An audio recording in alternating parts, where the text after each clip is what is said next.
الشيطان الرجيم بسم الله الرحمن الرحيم وما هذه الحياة الدنيا إلا لهو ولعب وإن الدار الآخرة لهي الحيوان لو كانوا يعلمون فإذا ركبوا في الفلك دعوا الله مخلصين له الدين فلما نجاهم إلى البر إذا هم يشركون ليكفروا بما آتيناهم وليتمتعوا فسوف يعلمون أولم يروا أنا جعلنا حرما آمنا ويتخطف الناس من حولهم أفبالباطل يؤمنون وبنعمة الله يكفرون صدق الله العظيم. نظم کا عنوان ہے کیسے تمہاری نعت کہیں. تمہاری نعت کے قربان جان و دل لیکن تمہاری نعت کے قربان جان و دل لیکن تمہاری نعت کے قابل کہاں زبان و قلم. قلم کی نوک پہ الفاظ تو بہت ہیں مگر قلم کی نوک پہ الفاظ تو بہت ہیں مگر ثبوت صدق و معانی کریں کہاں سے بہم. ثبوت صدق و معانی کریں کہاں سے بہم. چڑھی ہوئی ہیں زباں پر کثافتوں کی تہیں پھر اس زبان سے کیسے تمہاری نعت کہیں. بس ایک رسم ہے جس کو نبھانے کے لیے بس ایک رسم ہے جس کو نبھانے کے لیے تکلفات سے بزم سخن سجانی ہے. ہمارا سفر کہاں دولت خلوص کہاں. ہمارا سفر کہاں دولت خلوص کہاں. سخن فروش ہے داد ہنر کمانی ہے. نہ سوز و ساز ہے دل میں نہ آنکھ میں آنسو. نہ سوز و ساز ہے دل میں نہ آنکھ میں آنسو. کھلے ہوئے ہیں عقیدت کے پھول بے خوشبو.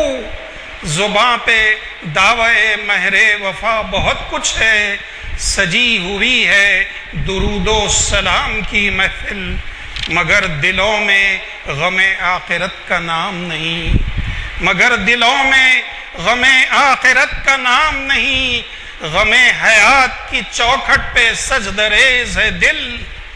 جمی ہوئی ہیں نگاہیں نشاط حاضر پر. جمی ہوئی ہیں نگاہیں نشاط حاضر پر. نہ باز پرس کا قطرہ نہ احتساب کا ڈر. جمی ہوئی ہیں نگاہیں نشاط حاضر پر. نہ باز پرس کا قطرہ نہ احتساب کا ڈر. وہ تم کہ شکر سراپا تھے اپنے رب کے لیے. وہ تم کہ شکر سراپا تھے اپنے رب کے لیے. یہ ہم کہ شکر گزاری سے واسطہ ہی نہیں. وہ تم کہ حق کے لیے سر بکف تھے میدان میں. یہ ہم کہ زخم سجانے کا حوصلہ بھی نہیں. تمہیں عزیز تھی ہر شے سے عزت اسلام. تمہیں عزیز تھی ہر شے سے عزت اسلام. ہمارے ہاں تو فقط رہ گیا خدا کا نام. بتان قوم و وطن جن کو تم نے توڑا تھا. بتان قوم و وطن جن کو تم نے توڑا تھا. نئے سرے سے انہیں ہم نے پھر تراش لیا. بتان قوم و وطن جن کو تم نے توڑا تھا. نئے سرے سے انہیں ہم نے پھر تراش لیا. کیا تھا تم نے اخوت کا جو محل تعمیر اسے نفاق کی ضربت سے ہم نے توڑ دیا. ہماری ظلمت شب میں کہیں بھی نور نہیں. ہماری ظلمت شب میں کہیں بھی نور نہیں. طلوع صبح کے آثار دور دور نہیں. ہمیں تمہاری غلامی پہ فخر ہے لیکن ہمیں تمہاری غلامی پہ فخر ہے لیکن بھلا دیا کہ غلامی کا مدعا کیا ہے. وفا کو ایک تخیل بنا لیا ہم نے، ہمیں شعور نہیں مقصد وفا کیا ہے. طلب تصور منزل سے ہو چکی محروم، طلب تصور منزل سے ہو چکی محروم، خود اپنی سمت سفر بھی ہمیں نہیں معلوم. چڑھی ہوئی ہیں زباں پر کثافتوں کی تہیں، پھر اس زبان سے کیسے تمہاری نعت کہیں. سے ہوا اور پھر آپ کو سید معین الدین حسینی صاحب نے بہت ہی ایسا کلام سنایا ہے جو وقت سے بہت ہی مطابقت رکھتا ہے. آج ہمارے درمیان آپ کے جانے پہچانے مقرر پروفیسر سید راشد ندیم رضوی صاحب مخاطب فرما رہے ہیں. حضرات، اس بات کا تو آپ کو علم ہے کہ ہمارے مقرری صاحب پر ہم عنوان چھوڑ دیتے ہیں اور ہم کوئی عنوان پسند کر کے ان سے خواہش نہیں کرتے، بلکہ وہ عنوان پسند کرتے ہیں. اور اس کا فائدہ یہ ہوتا ہے کہ یہ جو حالات حاضرہ پر نظر رکھتے ہیں علماء، وہ ایسے عنوان دیتے ہیں جن عنوان سے کہ ساری دنیا کے مسلمان فائدہ اٹھا سکتے ہیں. چنانچہ ہمارے ویب سائٹ کا ایک فائدہ یہ بھی ہے کہ ایسے عنوان ان تک پہنچ جاتے ہیں.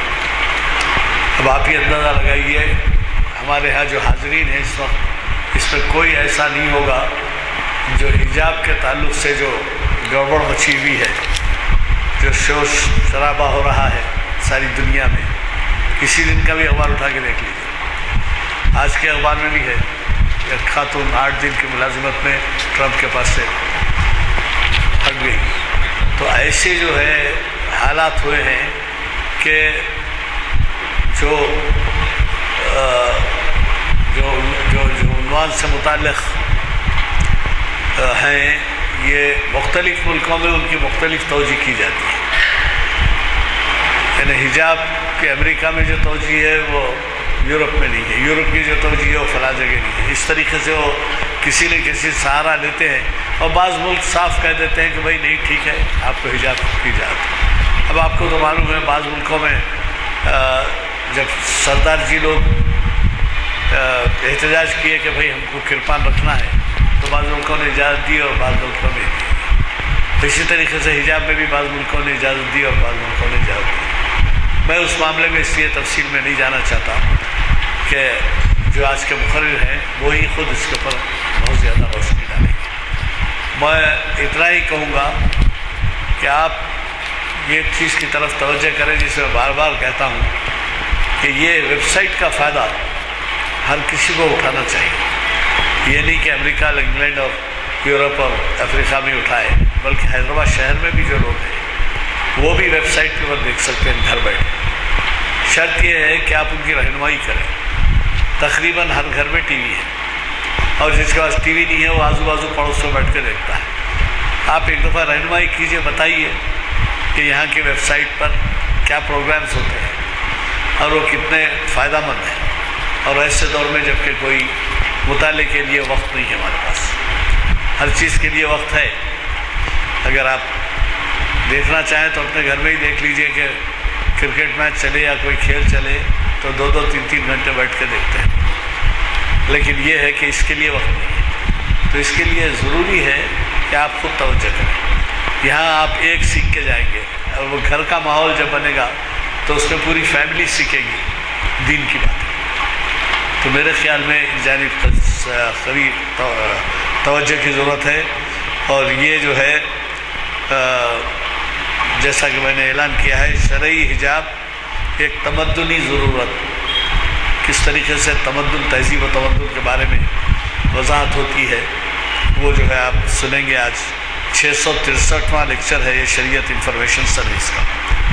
اور اتنا ہی کہتے ہوئے میں دعوت خطاب دوں گا آج کے مقرر صاحب کو کہ جناب مستر اعجاز صاحب جو فارسی کے مترجم ہیں علامہ اقبال کے کلام کے، وہ کل ہی پرسوں پیام مشرق کہ مجموعہ کلام سے وہ ہمیں سنا رہے ہیں محفل اقبال شناسی کی 888ویں نشست ہے۔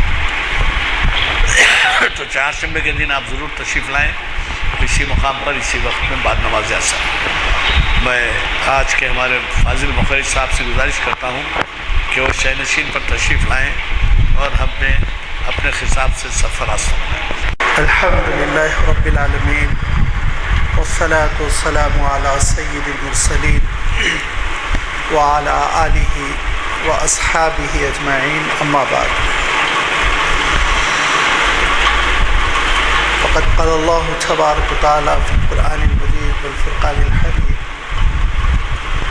اعوذ باللہ من الشیطان الرجیم، بسم اللہ الرحمن الرحیم۔ قل للمؤمنات یغضضن من ابصارهن ویحفظن فروجهن الی آخر الآیہ، صدق اللہ العظیم۔ بزرگوں اور دوستوں، ابھی عنوان کے سلسلے میں آج کا جو ٹاپک ہے اس کے بارے میں گفتگو ہوئی کہ شرعی حجاب ایک تمدنی ضرورت ہے، اور تمدن کا لفظ میں نے خاص طور پر منتخب کیا کہ تمدن سے ترقی یافتہ زندگی مراد لی جاتی ہے، سویلائزڈ زندگی، مہذب زندگی۔ اس مہذب ترقی یافتہ زندگی میں شریعت اسلامی نے جس حجاب کی بات کی ہے، آیا وہ ضروری ناگزیر ہے بھی، یا صرف یہ کہ مسلمانوں کا ایک جذباتی لگاؤ اور ایک روایت پسندانہ عمل، یہ آپ کو سمجھنے کی شدید ضرورت ہے۔ ابھی ایڈوکیٹ صاحب نے بتایا کہ اس وقت دنیا میں بڑی ہلچل ہے، اور یہ ہلچل دھیرے دھیرے بڑھائی گئی ہے، اس کو بڑھاوا دیا گیا ہے۔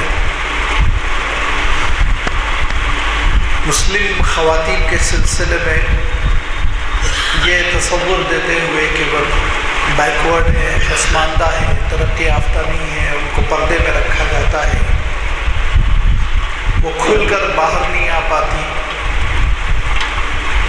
ان موضوعات کے ذریعے سے پہلے تو کوشش کی گئی، لیکن جب عالم اسلام میں ایک بیداری آئی اور مسلم خواتین نے اپنے انتخاب سے، اپنی چوائس سے، اپنی خواہش سے پردے کو منتخب کیا، حجاب کو منتخب کیا، تو پھر ہمارا میڈیا، ہماری ترقی پسند تنظیمیں، روشن خیال افراد بھی، تحریکیں بھی لگاتار پردے کے سلسلے میں مخالفت کرتے ہوئے یہ کہنے لگی کہ اب یہ تو خواتین کا خود منتخبہ تھا، لہذا انہوں نے تاثر دینے کی کوشش کی کہ ایک تمدنی اور معاشرتی زندگی میں یہ ایک تکلیف دہ چیز ہے، الجھن ہے، اس سے بڑی پریشانیاں پیش آتی ہیں، آئیڈینٹی کے مسائل ہوتے ہیں، یہ ہوتا ہے، وہ ہوتا ہے، لہذا پردے پر، حجاب پر پابندی عائد کی جائے۔ پروپیگنڈا اتنا ہوا کہ پھر آپ جانتے ہیں یورپ کے ایک ملک نے، فرانس نے اس میں آگے بڑھ کر قدم اٹھایا، اور وہاں سے ذہنوں میں یہ تحریک چل پڑی کہ پردے کے اوپر پابندی لگائی جائے، حجاب کے اوپر پابندی لگائی جائے۔ حالانکہ یہ وہ یورپین ممالک ہے، مغرب کے یہ وہ ملک ہے جو انسانی آزادی کی بات کرتے ہوئے انسانوں کو اس بات کی اجازت دیتے ہیں کہ وہ روڈ پر ننگے پھرے۔ یہ وہ ممالک ہیں جو جمہوریت کا نعرہ بلند کرتے ہوئے انسانوں کو اس بات کی اجازت دیتے ہیں کہ وہ کتوں کے ساتھ زندگی بسر کر لیں۔ یہ وہ مملکتیں ہیں جو ہیومن رائٹس کا ایک تاثر دیتے ہوئے ایک بھرا اس کا ایک شور اس کا کھڑا کرتے ہوئے انسانوں کو اس بات کی اجازت دیتے ہیں کہ وہ اپنے رشتہ داروں کو، اپنے ماں باپ کو چھوڑ کر جنگلوں میں بندروں کے ساتھ، سمندر میں مگرمچھوں کے ساتھ زندگی بسر کر لیں، ہم انٹرفیئر نہیں ہوں گے۔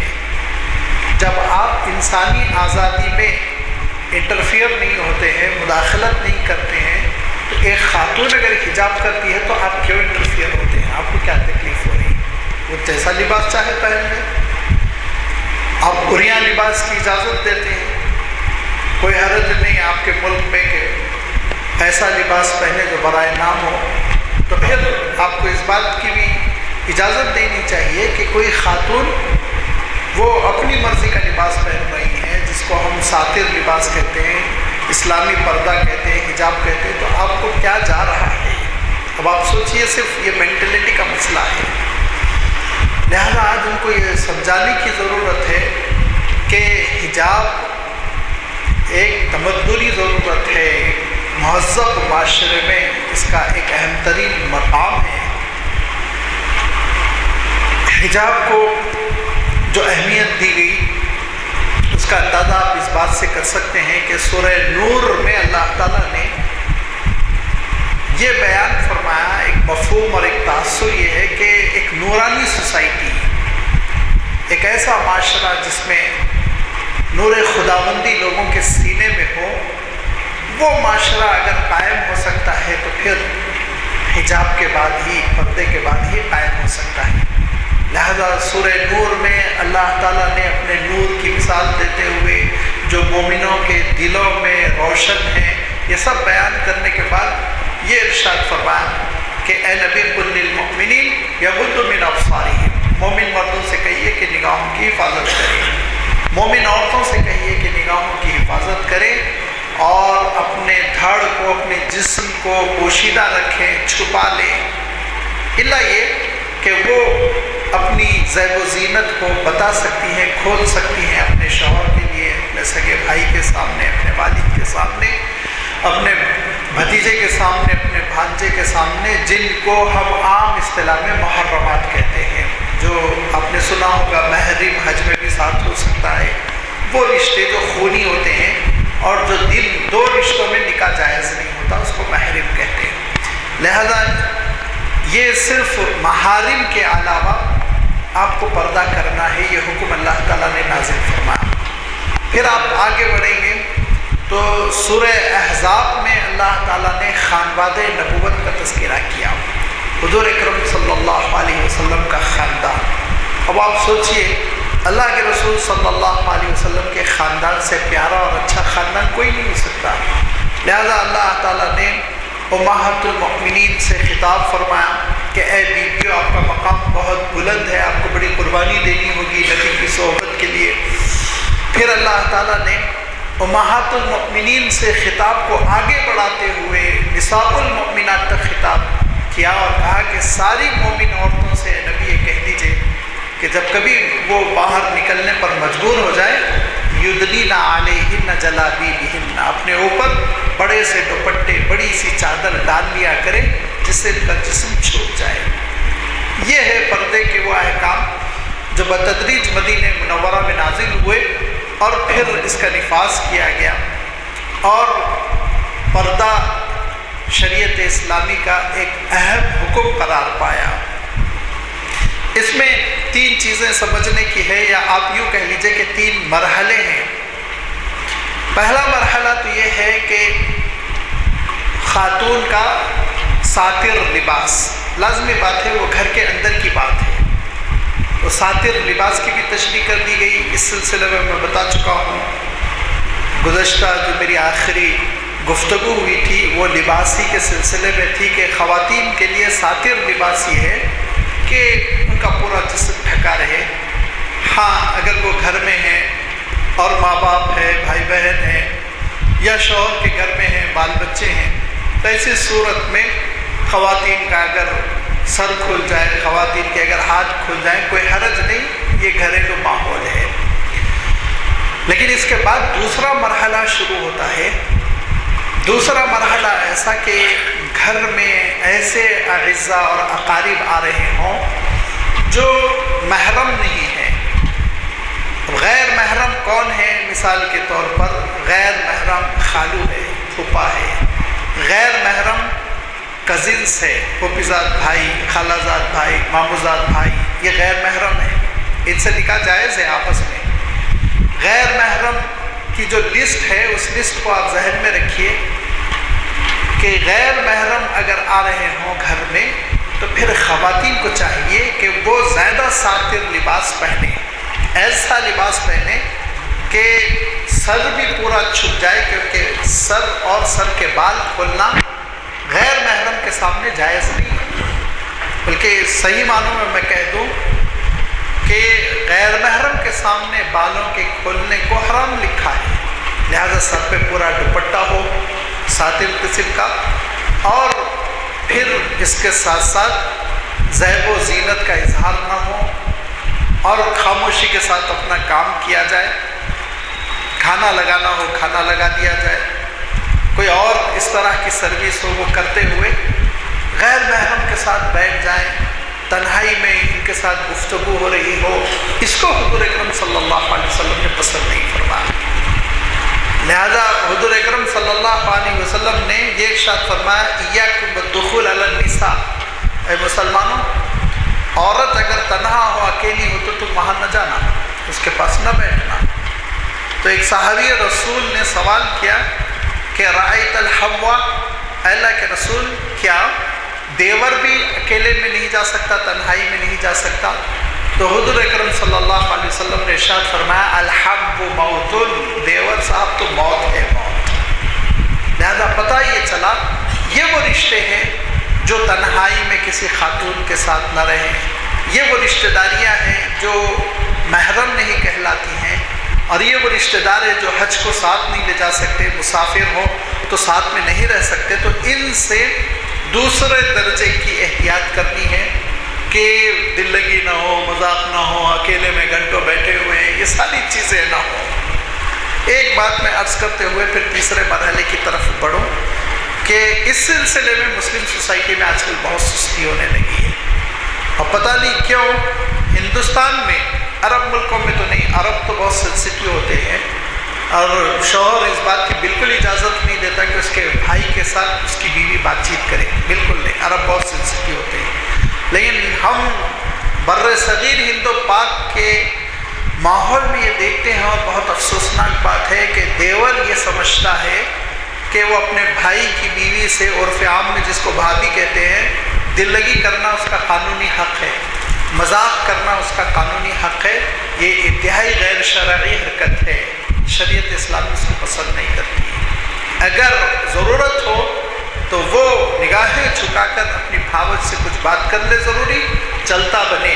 اکیلے میں بیٹھنا اور دل لگی کرنا، مذاق کرنا، یاد رکھیے یہ وہ برائی ہے جس کی وجہ سے اچھے اچھے خاندانوں میں پھوٹ پڑ گئی اور بھائی بھائی کا دشمن ہو گیا. بہت سے ایسے حالات ہیں جس میں فتویٰ لینے کے لیے لوگ آئے. بہت افسوس ہوا کہ مسلم گھروں میں یہ کیفیت ہو رہی ہے. جس طرح بھائی کو اس بات کی اجازت نہیں ہے کہ اپنی بھاوت سے تنہائی میں بیٹھے دل لگی کرے، بات چیت کرے، بالکل اس کے برعکس اسی طرح جسٹ اپوزٹ کسی بھی صاحب کو اس بات کی اجازت نہیں ہے کہ وہ اپنی بیوی کی بہن سے، جس کو عرف عام میں سالی کہتے ہیں، تنہائی میں بیٹھے بات چیت کرے، مذاق کرے، گھورے دیکھے، بالکل نہیں. اسلام نے ہرگز اجازت نہیں دی. پردہ ہے، اور وہ پردہ ایسا پردہ ہے کہ کسی ضرورت کی وجہ سے وہ آ جائے، کھانا رکھ دے ٹیبل پر یا کوئی پیغام پہنچا دے، سامنے سے گزر جائے تو پھر پوری طرح شرعی طور پہ اپنے آپ کو ٹھیک ٹھاک کر لے اور اپنی ڈیوٹی انجام دے اور چلی جائے. اتنی اجازت ہے، اس سے زیادہ کی اجازت نہیں ہے. یہ ہے سیکنڈ لیول.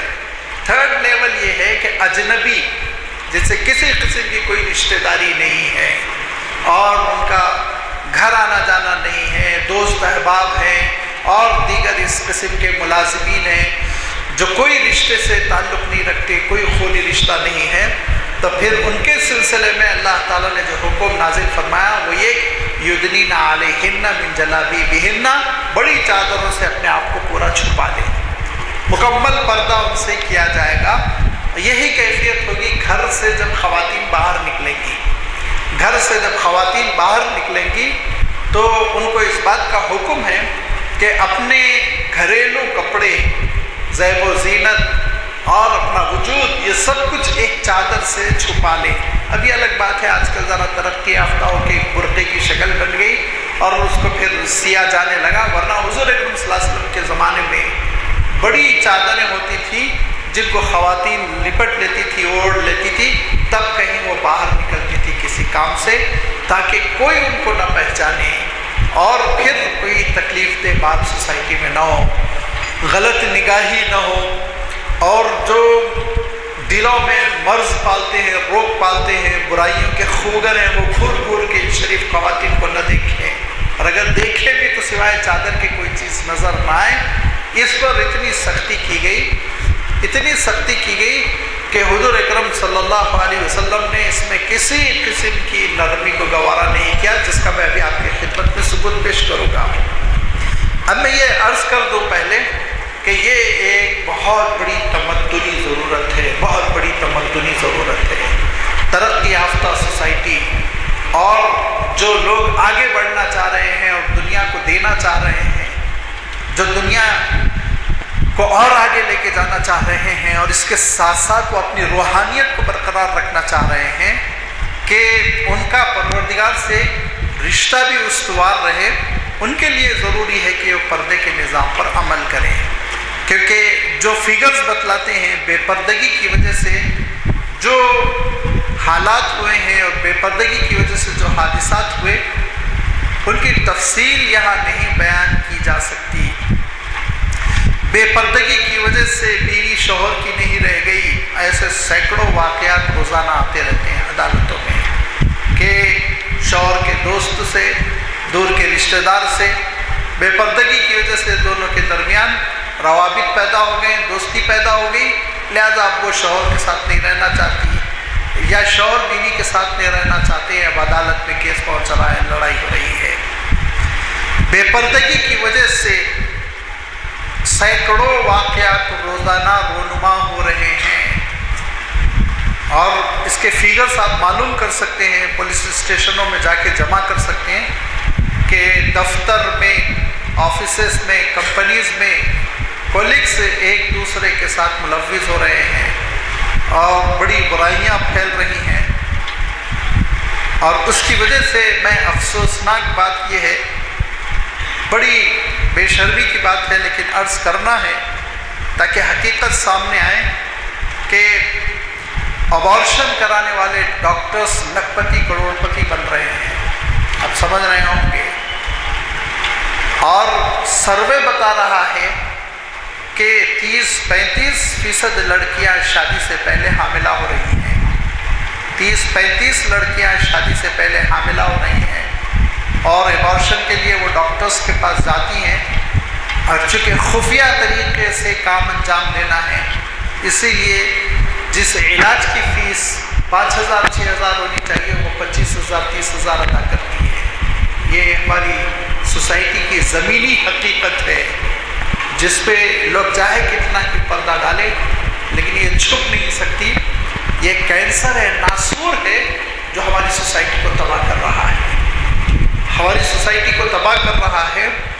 گزشتہ چند دنوں پہلے یو پی کے ایک منسٹر ملوث ہوئے تھے اور وہ کیسے پھنسے تھے ایک خودکشی کرنے والی لڑکی کی ڈائری سے۔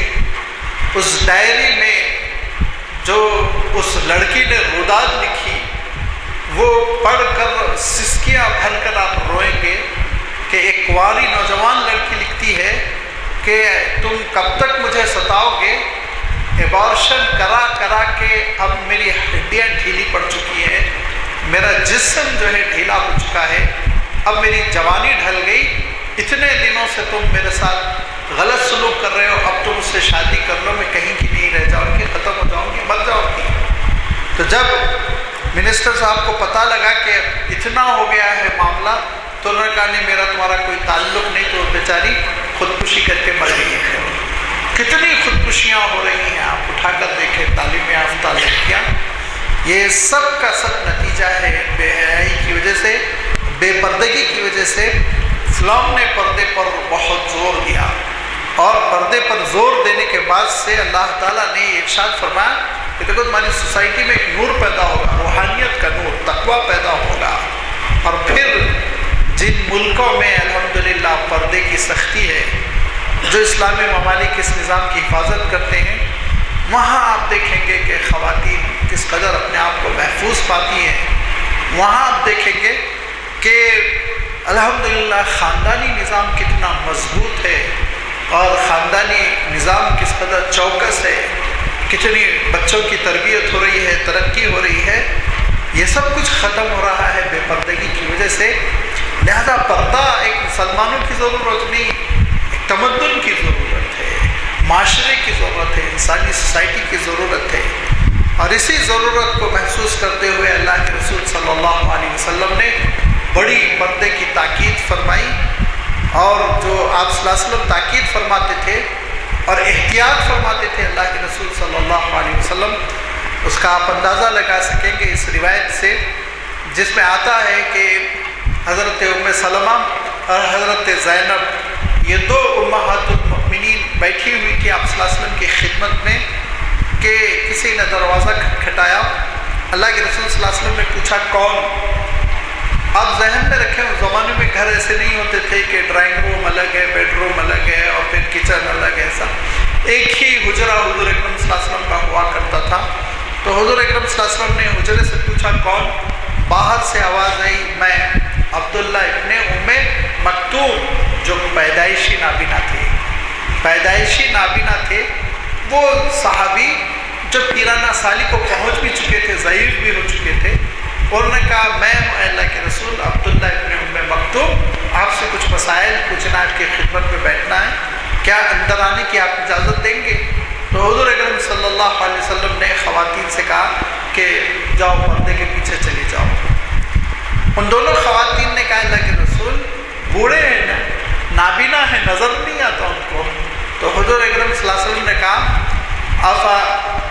آمیانی انتما، تم دونوں تو اندھی نہیں ہو نا، تم دونوں تو اندھی نہیں ہو کہ میں یہ حضور اکرم صلی اللہ علیہ وسلم میں پسند نہیں آیا کہ ایک مرد جو غیر محرم ہے وہ بیچ میں بیٹھا رہے اور دو خواتین بیٹھی اس کو گھورتی رہے، یہ پسند نہیں فرمایا اللہ کے رسول صلی اللہ علیہ وسلم۔ اتنی احتیاط فرمائی آپ صلی اللہ علیہ وسلم نے، اور اٹھا دیا ان کو، پردہ ڈلوا دیا۔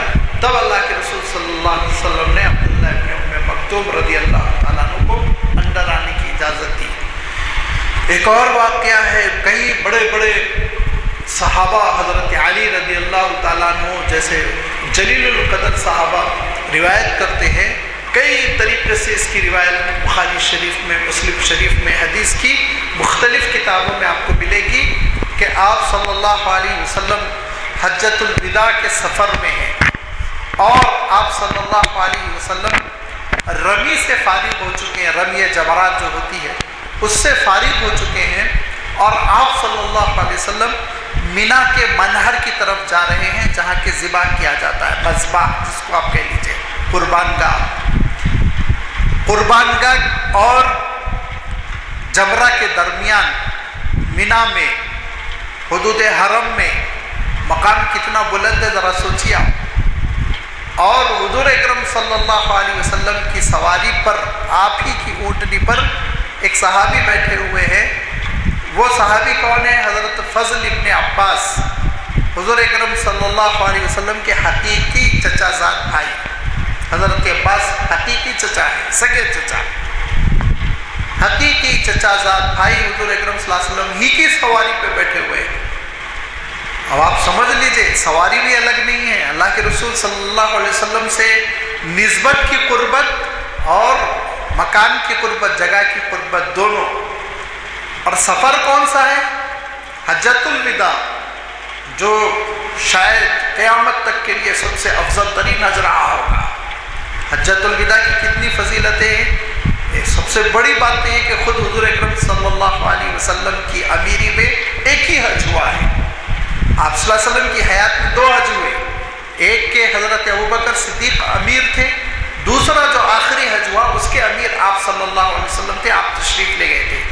پہلے حج میں آپ صلی اللہ علیہ وسلم نے سن 8 ہجری میں مکہ مکرمہ فتح ہوا، حضور اکرم صلی اللہ علیہ وسلم نے 9 ہجری میں حضرت ابوبکر کو بھیجا، 10 ہجری میں آپ صلی اللہ علیہ وسلم خود تشریف لے گئے بنفس نفیس۔ یہ ایک ہی حج فرمایا آپ نے، حجۃ الوداع کہلاتا ہے اسلام کا جو حج تھا۔ پھر اتنا افضل حج کہ آپ صلی اللہ علیہ وسلم امیر، دوسرے آپ جس کو بہت اہمیت دیتے ہیں، حج اکبر جس کو ہم اپنی اصطلاح میں کہنے لگے ہیں، جمعہ کے دن یوم عرفہ تھا، بہت فضیلت بڑھ جاتی ہے۔ تو اتنے افضل ترین حج میں حضور اکرم صلی اللہ علیہ وسلم کی خدمت میں، صحبت میں، حضور اکرم صلی اللہ علیہ وسلم کا قریبی رشتہ دار حضرت فضل ابن عباس، نوجوان، بہت خوبصورت سے نوجوان تھے، وہ بیٹھے ہوئے ہیں کہ اچانک ایک خاتون، نوجوان خاتون آتی ہیں اور حضور اکرم صلی اللہ علیہ وسلم سے حج کے بارے میں کچھ فتوے معلوم کرنے لگتی ہیں، کچھ احکام معلوم کرنے لگتی ہیں۔ تو حضرت فضل بھی ان کو دیکھتے ہیں، تو حضور اکرم صلی اللہ علیہ وسلم نے چھٹی پکڑ کے ان کا چہرہ ادھر پھیرا، پھر ایسے چہرہ کیا تو پھر چہرہ پھیر دیا، 3 مرتبہ حضور اکرم صلی اللہ علیہ وسلم نے ان کے چہرے کو دوسری جانب پھیرا اور خاتون کو نہیں دیکھنے دیا، بات کرنے نہیں دیا۔ حج ہو گیا، اس کے بعد سے حضرت عباس نے پوچھا اپنے بیٹے کے سلسلے میں کہ میرے بیٹے پہ کہیں شک تو نہیں کیا آپ نے، لیکن پوچھا ایسے کہ اللہ کے رسول کیوں آپ نے بار بار اس کے چہرے کو پھیر دیا، بس اتنا ہی پوچھا۔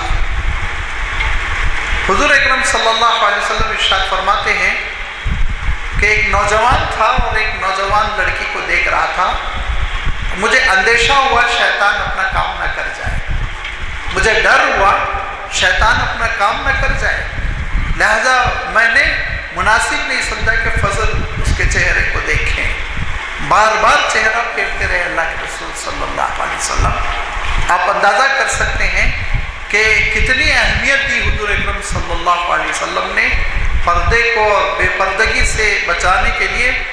اگر میں اور آپ ہوتے تو ہم یہ سوچتے کہ تو بنا ہے، چونکہ عام طور پہ آپ جانتے ہیں نا، احرام میں خواتین چہرہ نہیں چھپا سکتی ہیں، چھپا بھی اگر چھپانا بھی چاہتی ہوں تو ایسے کاغذ وغیرہ سامنے رکھ سکتی ہے، کپڑا نہیں ڈال سکتی ہے احرام میں۔ یہ احرام کے احکام میں سے ہے کہ جو خاتون حج کے لیے جائیں گی، احرام میں ہوں گی تو کپڑا اپنے چہرے پہ نہیں ڈال سکتی۔ اب یہ الگ بات ہے، آج کل مفتی حضرات نے ایک فتویٰ دیا کہ ہیٹ پہن لو، ہیٹ کے اوپر کپڑا لٹکا لو، لیکن بہرحال شروع کے زمانے میں نہ ہیٹ تھی، نہ ہیٹ کے اوپر کپڑا لٹکانے کا تصور۔ حالت احرام میں وہ خاتون تھی، چہرہ کھلا ہوا تھا، اور حضرت فضل جب چہرے کو دیکھنا چاہ رہے تھے تو حضور اکرم صلی اللہ علیہ وسلم چہرہ پھیرتے چلے جا رہے تھے، کیونکہ آپ صلی اللہ علیہ وسلم نے فرمایا کہ شیطان اپنا کام نہ کر جائے، بگاڑ نہ پیدا ہو جائے اور دل میں برے خیالات نہ آئیں۔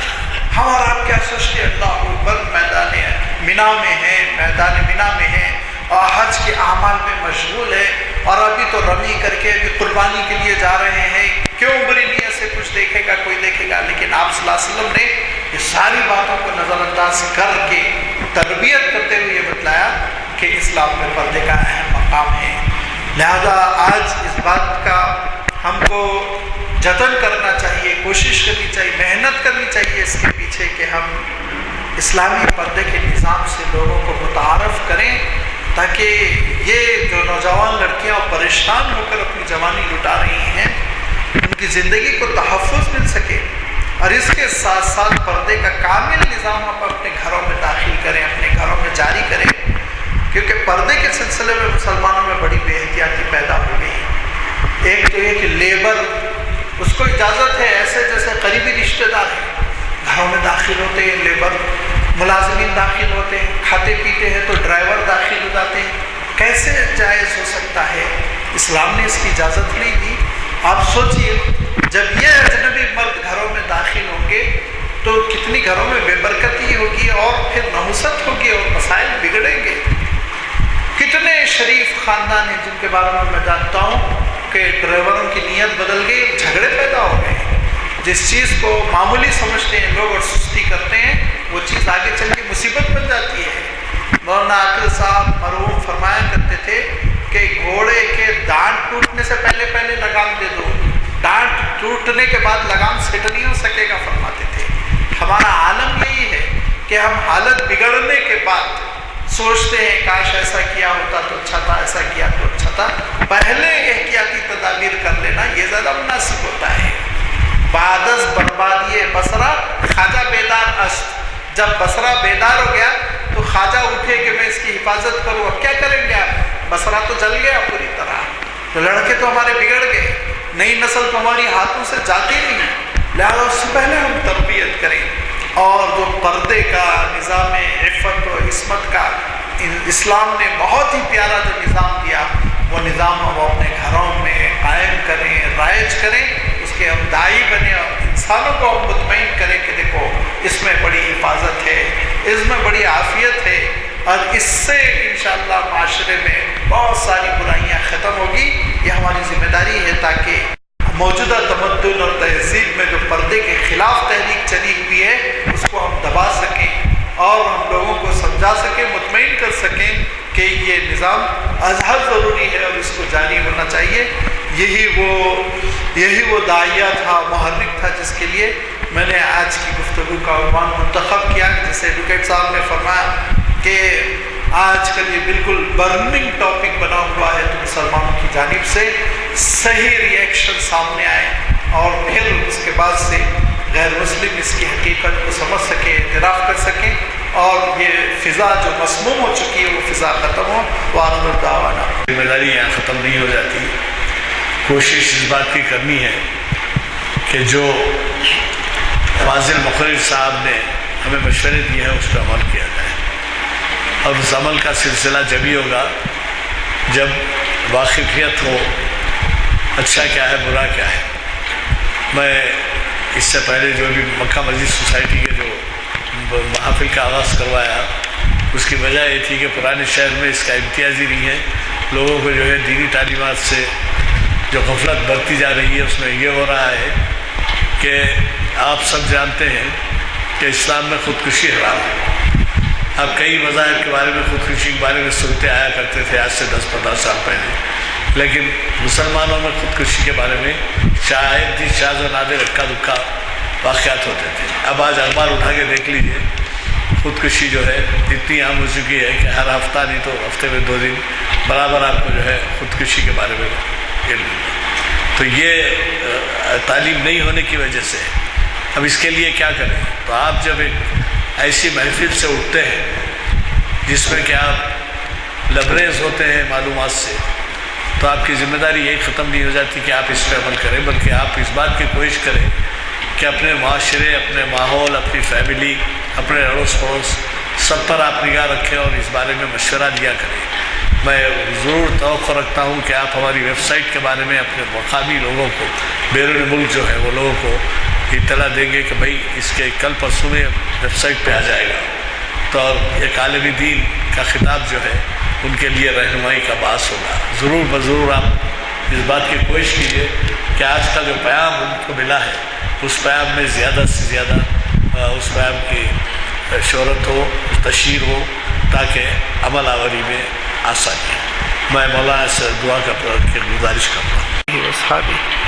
ربنا آتنا فی الدنیا حسنہ وفی الآخرۃ حسنہ وقنا عذاب النار ربنا لا تزغ قلوبنا بعد إذ هديتنا وهب لنا من لدنك رحمة إنك أنت الوهاب ربنا وآتنا ما وعدتنا على رسلك ولا تخزنا يوم القيامة إنك لا تخلف الميعاد ربنا تقبل منا إنك أنت السميع العليم وأرنا مناسكنا وتب علينا إنك أنت التواب الرحيم برحمتك يا أرحم الراحمين والحمد لله رب العالمين صلى الله عليه وآله وسلم.